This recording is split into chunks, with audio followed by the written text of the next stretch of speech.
Olá, tudo bem? Sejam bem-vindas a mais um vídeo no canal. Hoje a gente vai falar um pouquinho sobre a suplementação de ferro em crianças com alergias alimentares. Então, antes da gente entrar nesse tema, dá um like no vídeo, se inscreve no canal se ainda não é inscrito e compartilha com quem você acha que precisa dessa informação. Então, eu vi a necessidade, de falar um pouquinho sobre esse tema porque está crescendo muito o número de mães que eu tenho recebido que evitam, que têm medo, na verdade, de iniciar a suplementação de ferro porque pode piorar as reações, pode dar reações o ferro de fato, Então, o que acontece? A Sociedade Brasileira de Pediatria, ela pede para que a suplementação profilática, ou seja, para prevenir a anemia, seja iniciada a partir do 3º mês de vida da criança. Por quê? Porque o bebê ele nasce com uma reserva suficiente até o 3º mês. Então, a partir disso, a suplementação deve ser feita como medida preventiva. Porque a anemia pode causar diversos danos, ao desenvolvimento da criança. Então, por isso a importância da gente iniciar a suplementação. Então, eu entendo o medo das mães, a grande maioria das mães, o principal sintoma da criança é o sangramento, no intestino, aquele sanguinho nas fezes. Então, esse medo é compreensível, Por quê? O ferro, ele é um mineral pesado, que ele pode agredir a mucosa do intestino. E essa agressão pode causar diversas reações, inclusive o sangramento.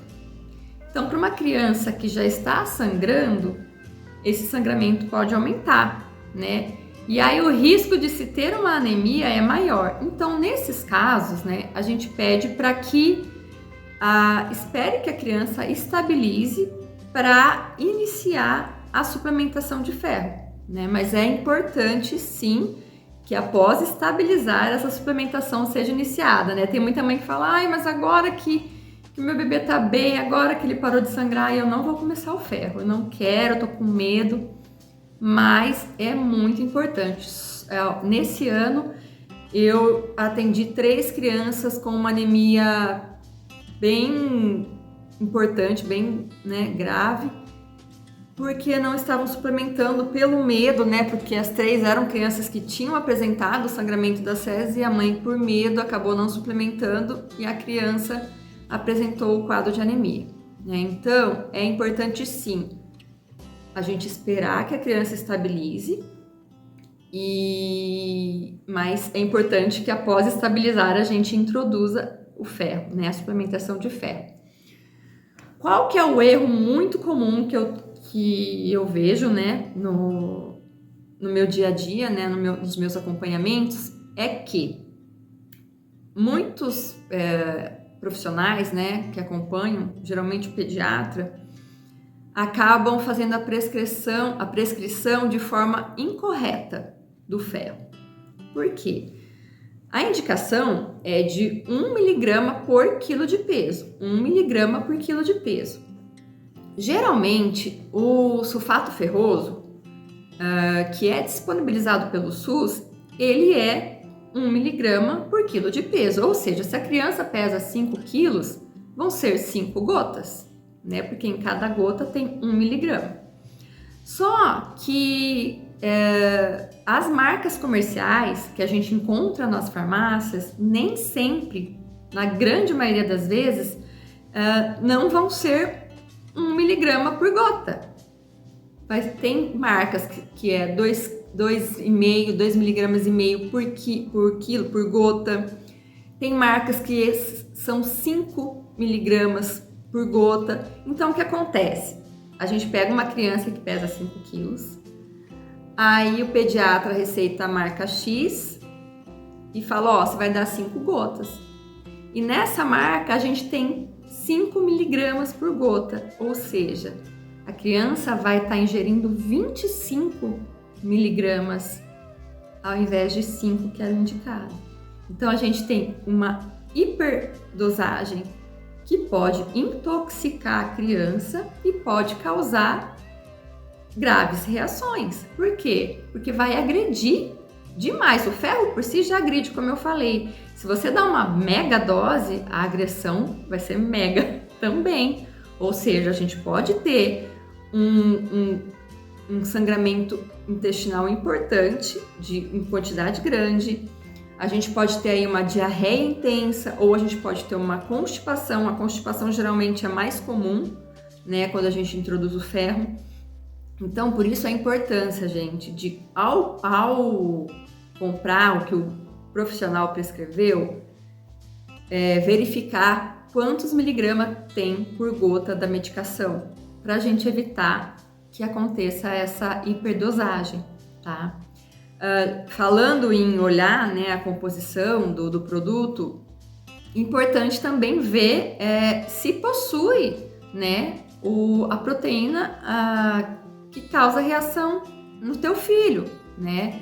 Porque toda medicação pode conter diversos tipos aí, pode conter castanha, amêndoas, o leite, né? Então, assim, a soja, então a gente tem que ficar atenta, né, a composição do ferro, porque de repente a gente vai estar querendo tratar, né, fazer tratamento profilático da anemia e pode causar uma reação na criança por conter o alergênico a que a criança reage. Então isso é muito importante, tá, de estar verificando. Mas o que eu quero deixar claro aqui é que não deixem de suplementar só porque a criança é alérgica, né? Ou porque a criança apresentou um quadro de sangramento, né? Diarreia, que eu sei que deixa a gente bastante assustado. Deixa que o coração na mão, né? A cada troca de fralda é um infarto, né? Porque a gente tem medo.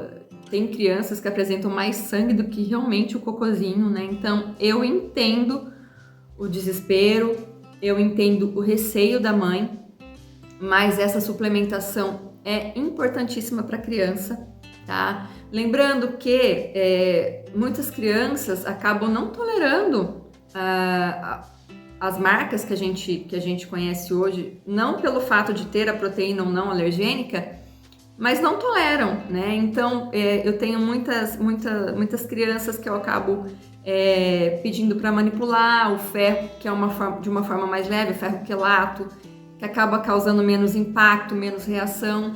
Então, assim, a gente tem muitas opções, né, para suplementar. Então, mãezinhas, não deixem de fazer o tratamento profilático da anemia, tá? Outra coisa que é muito importante, né, da gente falar, vamos supor que o ferro que foi prescrito e vocês conferiram lá e a dosagem tá certinho, então você vai dar 5 gotas de ferro para o teu bebê. É importante que a gente nunca inicie com a quantidade cheia já, 5 gotas de uma vez só. Então, o que você vai fazer? Você vai dar uma gotinha hoje, daqui 2 dias você evolui para 2, daqui 2 dias você evolui para 3, até que chegue na quantidade prescrita. Nunca inicie com a quantidade inteira logo de cara, tá? É importante que a gente vá acostumando, né? A criança vai acostumando, o intestino vai acostumando com aquele mineral, né? Que até então nunca tinha recebido via oral, né? Via suplementação. E aí também a chance de ter uma reação é menor, porque a gente vai aumentando gradativamente, tá bom? Então isso é muito importante. E eu também, né, nos meus atendimentos, tenho visto que tem muitos profissionais que optam por iniciar a suplementação de ferro junto com a introdução complementar, né, com a introdução alimentar. Eu não indico isso, por quê? Primeiro porque a Sociedade Brasileira de Pediatria indica suplementar a partir do 3º mês de vida. E segundo, que a introdução complementar numa criança alérgica, a gente faz um pouco mais de calma, né? E a gente tem que estar de olho, né? Porque uma criança alérgica é uma criança com o sistema imunológico hiperreativo. Então, pode ser que ela reaja a mais de um alimento, e a gente vai descobrir muitas vezes na introdução. Então, você inicia o ferro. que irrita o intestino, que pode causar sangramento, que pode causar diarreia, que pode intensificar uma dermatite, e você inicia junto com a introdução, você vai ficar perdida. O que é? É a batata. Ela reagiu à batata. Meu Deus do céu, ela é alérgica à batata. Não, na verdade, o ferro que pode estar causando algum efeito adverso e a gente vai culpar o alimento. Então, a minha indicação é iniciar com a suplementação do ferro antes da introdução, para a gente focar, quando for iniciar a introdução, focar só nisso. Tá bom, mamães? Eu espero ter ajudado com essa informação. Se ficou alguma dúvida, pode deixar nos comentários que eu respondo com o maior prazer. Um beijo, fiquem com Deus e até o próximo vídeo.